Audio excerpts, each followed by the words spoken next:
예, 지난 시간에는 상품에 대한 것과 잉여가치가 어떻게 나오는가에 대해서 살펴봤는데, 이제는 자본 축적에 대해서 살펴보도록 하겠습니다.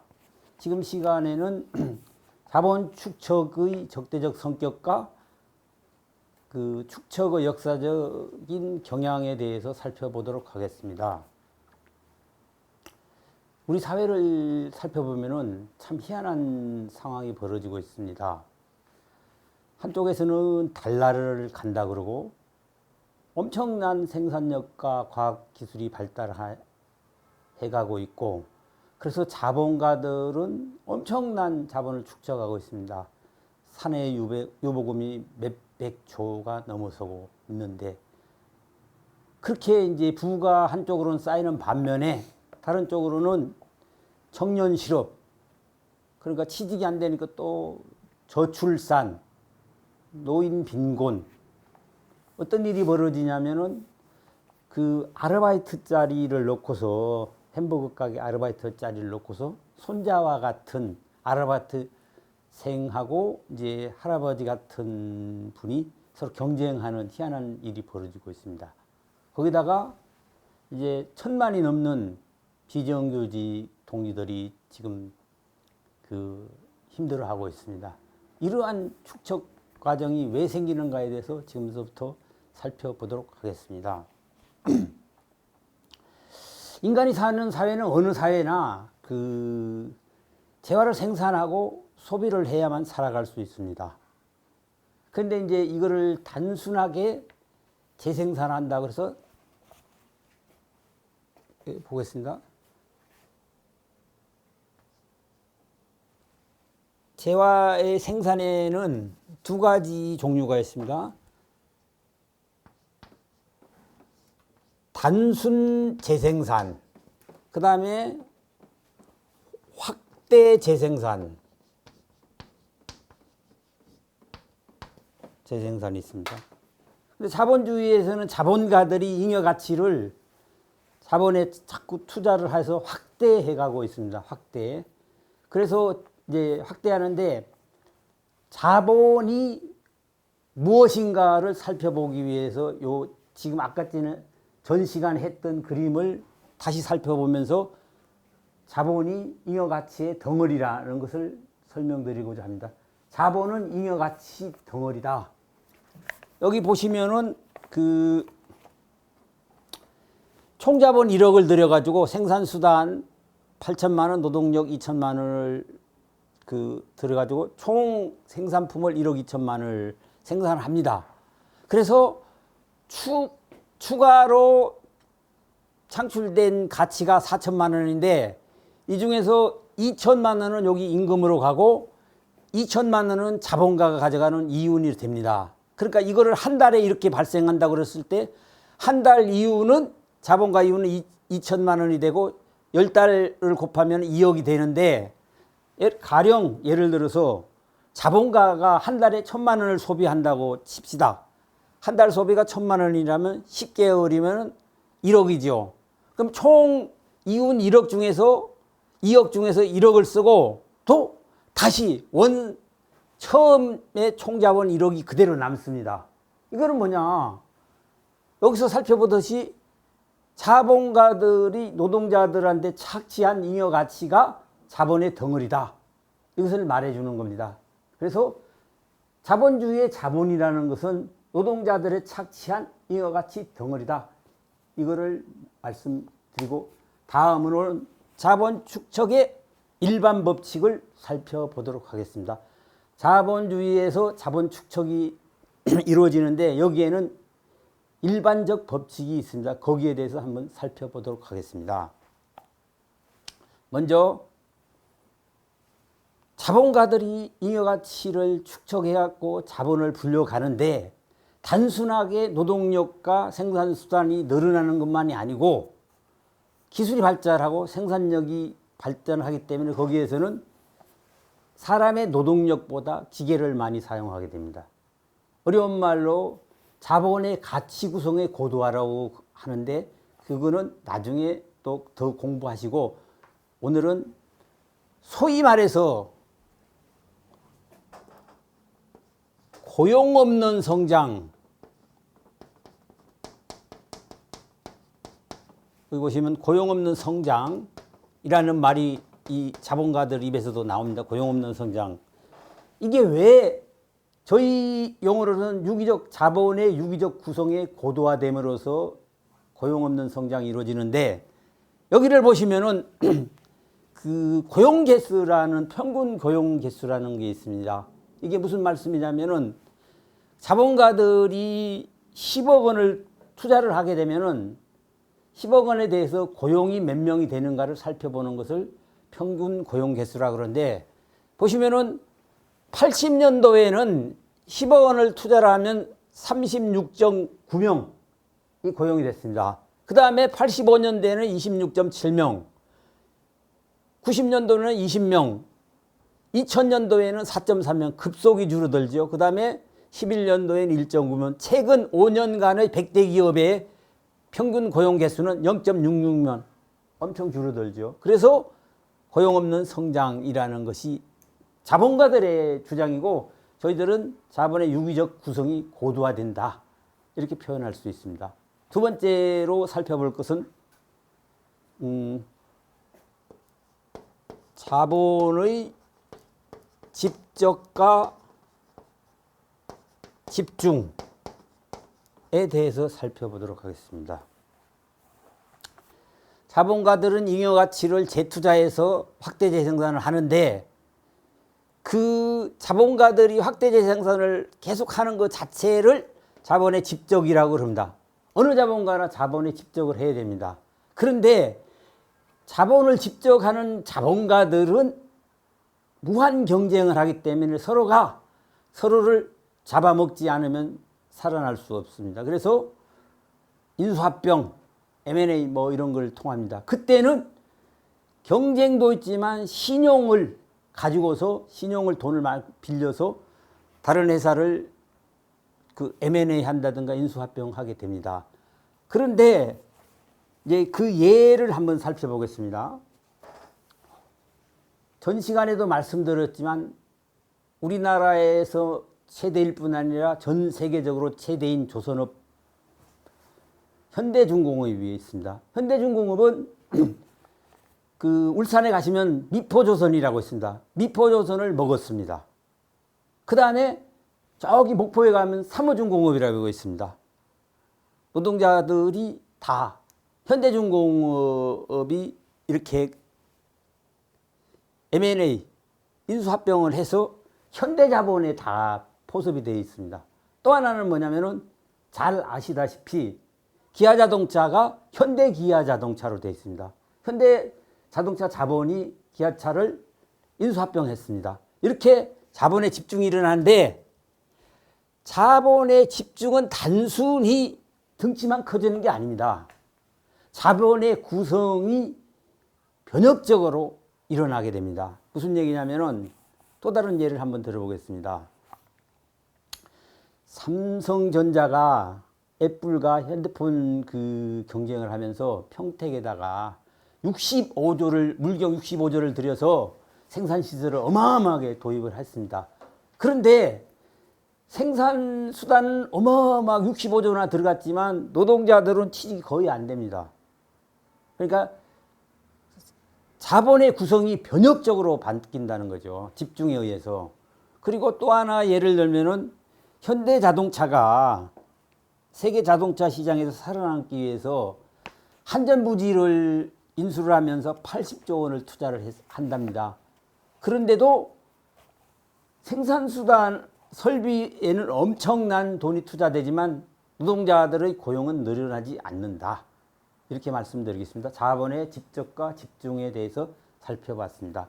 다음으로는 그 자본의 축적 과정을 통해서 그 상대적 과잉인구, 상대적 과잉 인구가 발생한다. 자본이 구성이 고도화되고 그 노동력보다 생산수단에 많이 그 자본이 투자되지 않습니까? 그리고 새로운 생산 설비가 이제 들어오게 되는데, 이제 보면은 왜 상대적 과잉 인구가 많이 생기느냐?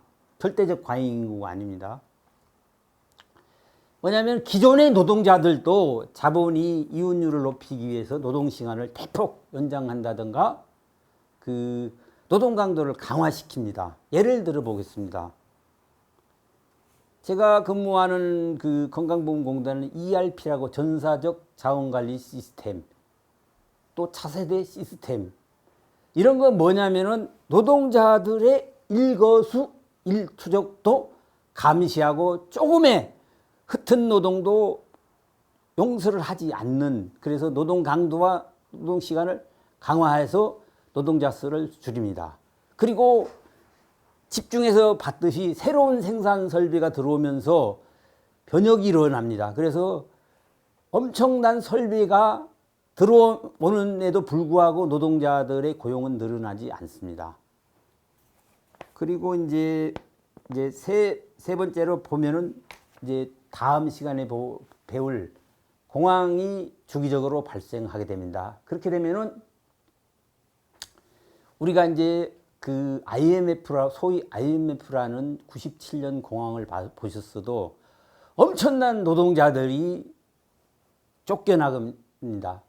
비단 쫓겨나는 것뿐만 아니라 그 임금이 대폭 삭감됩니다. 그래서 상대적 과잉 인구가 엄청 늘어나게 됩니다. 그런데 이 상대적 과잉 인구는 자본과 노동의 적대적 관계를 아주 적나라하게 보여주는 사례입니다. 무슨 얘기냐면은 상대적 과잉 인구는 즉 산업 예비군, 다른 말로 산업 예비군이라고 하는데, 이거는 노동자들의 저수지, 자본가들이 과잉 생산으로 그 필요 없을 때는 언제다 제일 먼저 자르고, 또 생산이 또 고조될 때는 값싸게 언제든지 저수지에서 물 끌어와다 쓰듯이 이렇게 불러와서 값싼 노동을 시키면서 사용할 수 있는 아주 자본에 종속된 그 다른 말이 산업 예비군이라는 겁니다. 그리고 또 하나는 이 산업 예비군은 어떤 역할을 하면 현역들의 발목을 잡는 역할을 하고 있습니다. 무슨 얘기냐? 예를 한번 들어보겠습니다. 지금은 KT라고 그러지만 전에는 한국통신이라고 그러는데, 한국통신에 그 노동자들을 많이 구조조정을 했습니다. 그래서 명퇴를 한 노동자들이 몇 년간 그 사회생활 하다 도저히 먹고 살 길이 없어서 130만 원에 비정규직으로 다시 취직을 하게 됩니다. 그렇게 되면은 기존에 있던 노동자들이 임금 인상이라든가 복지 양상을 할 수 없습니다. 요구할 수 없습니다. 왜? 그분들이 기술도 훨씬 높고 일도 열심히 하는데 130만 원 받는데 기존의 노동자들이 임금 인상이라는 복지 요구를 할 수가 없게 만드는 중요한, 그러니까 이거는 상대적 과잉으로는 자본에 철저히 종속되고 노동자 분열의 도구로서 활용되고 있다. 이게 상대적 과잉인구에 표현하는 겁니다. 그 다음에 노동자 계급이 빈곤화되겠다. 노동자 계급의 빈곤화.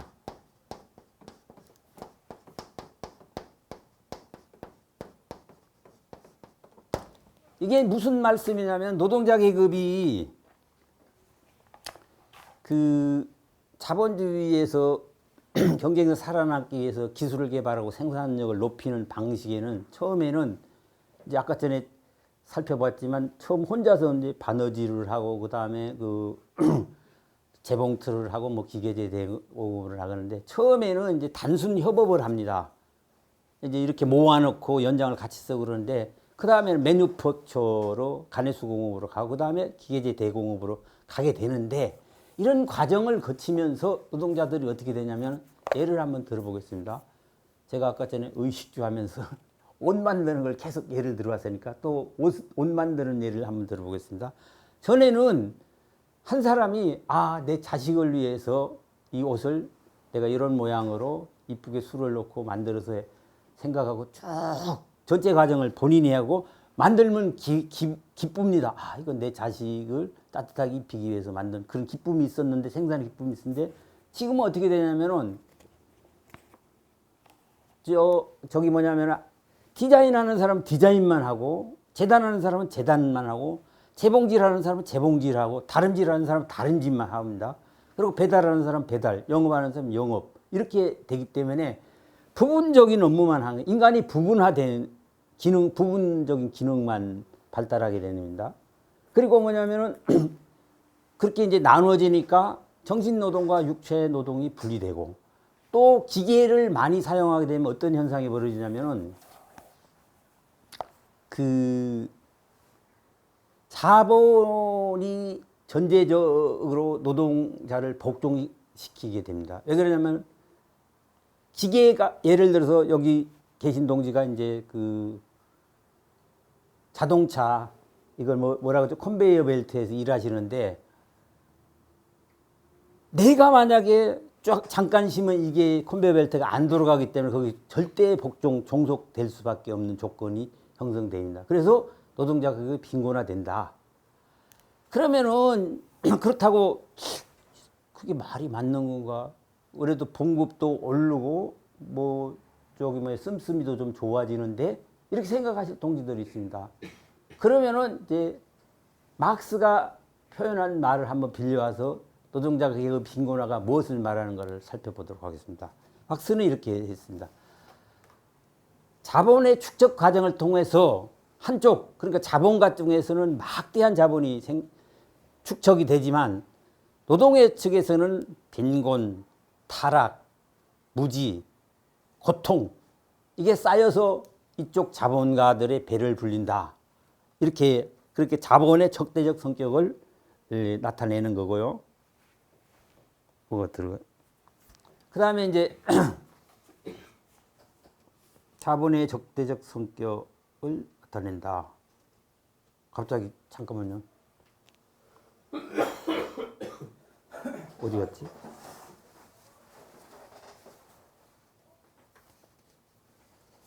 네, 다시 시작하겠습니다. 자본의 적대적 성격을 나타내는데,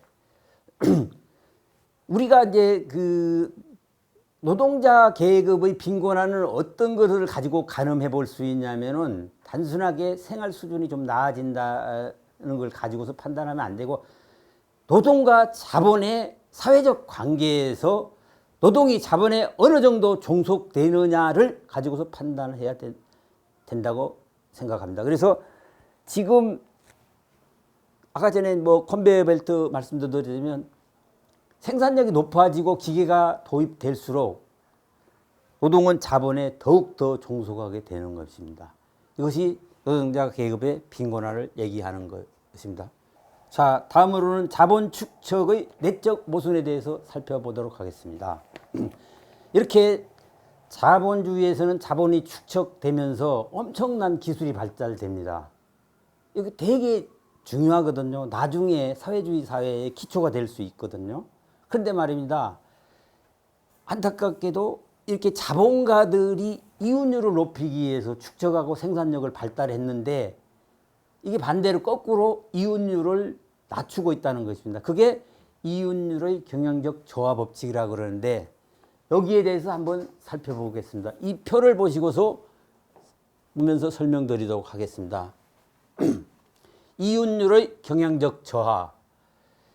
잉여 가치율이 100%로 동일하다면, 이게 C가 불변자본이고 V가 가변자본, 임금이고 이제 생산수단이고 했을 때 비율이 2대1일 때는, 가사 2대1이라고 했을 때는 생산수단이 400,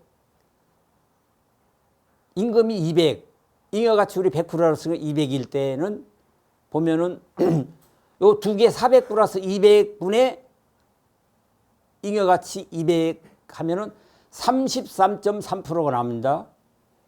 가변자본 대 불변자본의 비율이 2대1일 때. 그 다음에 이제 좀 더 불변자본의 비율이 높을 때, 두 배가 2대1에서 4대1이니까 두 배가 더 높아졌다. 그럴 때를 살펴보도록 하겠습니다. 예를 들어서 불변 자본이 1000이고 임금이 250이고 잉여가치율이 100이니까 250이면은 이윤율은 어떻게 되느냐? 요 두 개 불변 자본 더하기 가변 자본분의 잉여가치 하면 20%가 됩니다. 이것을 이윤율의 경향적 조화 법칙이라 그러는데 좀 전에 말씀드린 것처럼 자본가들이 더 많은 이윤을 생산하기 위해서 기술을 발전시키고 생산력을 발전시킨 결과가 오히려 역으로 이윤율을 이렇게 저하시키는 경향이 있다.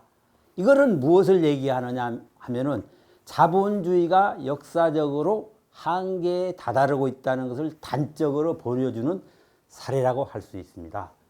그 다음에는 이제 이번 축척 시간의 마지막으로 자본주의적 축척의 역사적 경향에 대해서 살펴보도록 하겠습니다. 이번에도 이 표를 보면서 말씀드리도록 하겠습니다.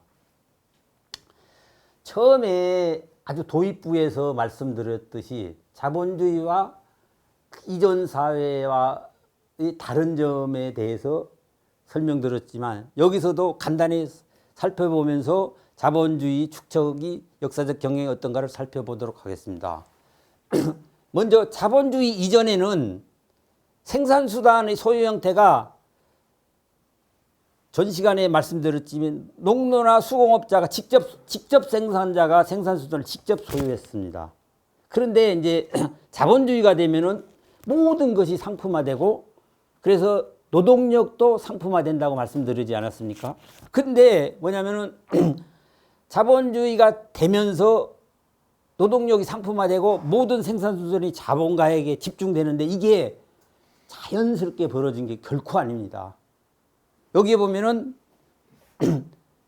피와 눈물의 역사라고 합니다. 자본가들이 자본 축척을 위해서 노동자들을 내몬 역사가 있습니다. 거기에는 보면 두 가지로 살펴보겠습니다. 하나는 앵크로즈 운동이라고 양이 사람을 잡아먹었다 이렇게 이제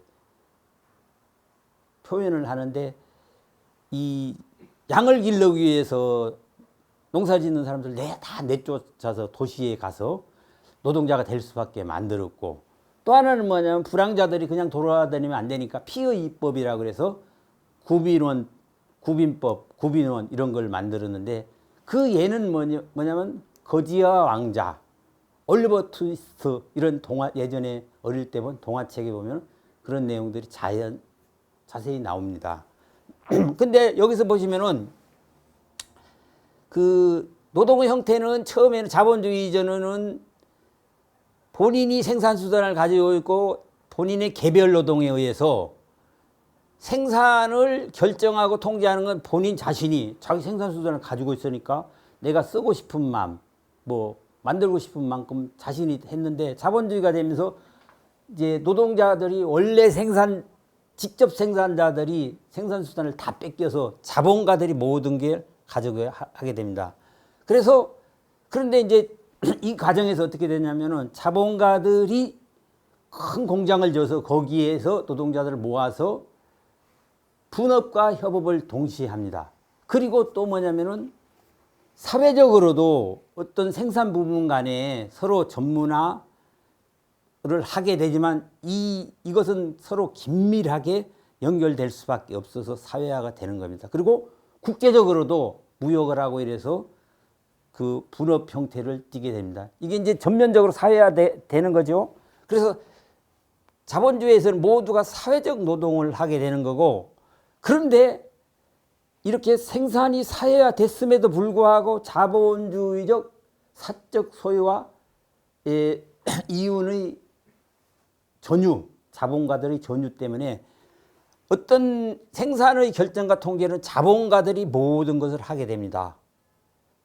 이러한 과정이 있는데 이제 여기서 자본주의 이전에서 직접 생산자들이 앵크로즈 운동과 피의법에서 부정을 당했거든. 뺏겼어. 생산수단을 뺏겼는데 이제는 자본주의의 사회화가 자본가의 결정가의 모순이 생기게 됩니다.